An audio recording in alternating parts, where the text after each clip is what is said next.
Olá, o programa One de hoje vai falar sobre a dura realidade dos negócios nesse período de pandemia.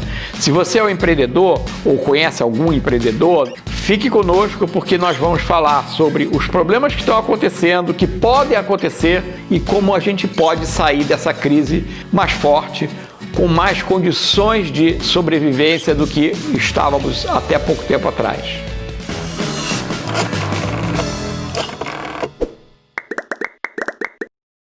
Esse período que a gente está vivendo é um período atípico de todos os sentidos. Na minha atuação como consultor, ele está sendo atípico porque eu nunca trabalhei tanto. Eu estou fazendo trabalhos que eu não conseguiria fazer se fosse feito ao vivo, presencialmente. Atendimento a empresas de todos os lugares do estado, através de um programa do Sebrae de atendimento online. Para vocês terem uma ideia, no mês passado eu atendi 18 empresas em várias localidades do Rio de Janeiro. Eu não conseguiria fazer isso presencialmente, visitando essas localidades. Para cada empreendimento desse, eu fiz pelo menos 3 atendimentos de 2 horas cada um, trabalhando fim de semana, feriado, à noite, no tempo em que o empresário podia me atender. Então, para mim, foi atípico nesse sentido, de excesso de trabalho, de excesso de demanda num período curto. Para os empresários, foi atípico porque uma das coisas fundamentais do negócio, que é o cliente, simplesmente, num determinado momento, desapareceu.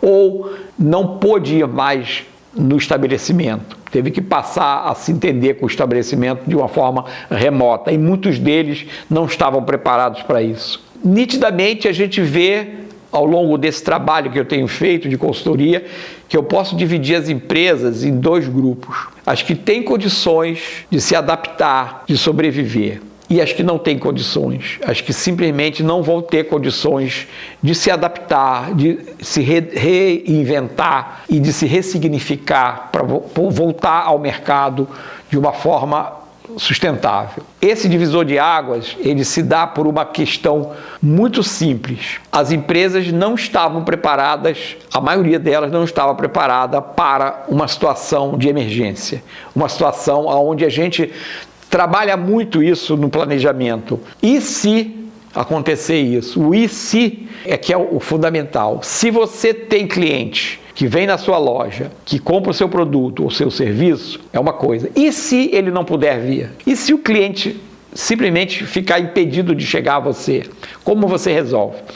Essas questões foram muito pouco trabalhadas antes, porque as pessoas não acreditavam, não pensavam, não imaginavam que ia acontecer uma situação dessa. Porém, na hora que acontece, você vê nitidamente quem tinha um mínimo de preparo, um mínimo de planejamento e que conseguiu se adaptar. Numa situação de crise, quem sobrevive não é quem é mais forte, não é quem é mais rico, não é quem é maior. Sobrevive quem tem maior capacidade de se adaptar ao novo cenário. E é isso que o planejamento te dá.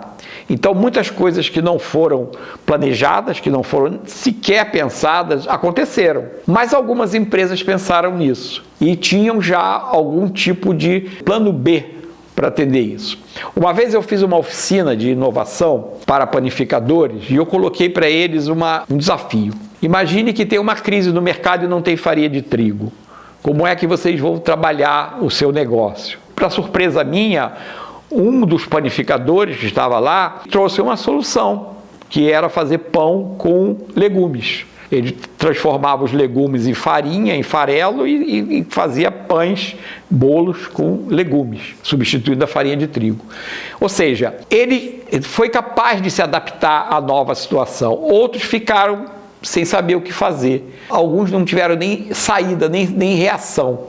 Então, essa é a diferença entre você ter capacidade de reagir e ter capacidade de sobreviver e se reinventar e às vezes até crescer, e você não ter essa capacidade, você ficar inerte e acabar sendo engolido pela crise. Então essa é a dura realidade dos negócios.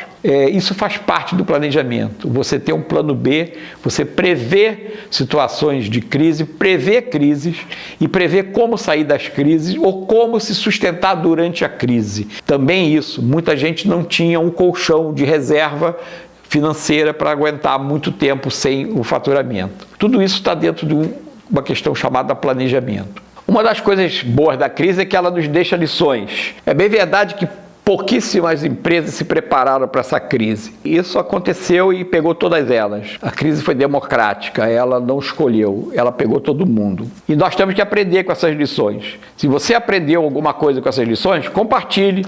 Siga a gente nas redes sociais, siga a gente no nosso canal, vamos praticar, vamos inovar, leia o nosso livro, Inovar em Tempo de Crise e Fora dela também, que fala especificamente disso. Vamos sair dessa crise mais fortes. E se vocês quiserem, podem me procurar na S Dias Consultoria, porque o meu trabalho é esse, tirar empresas da crise.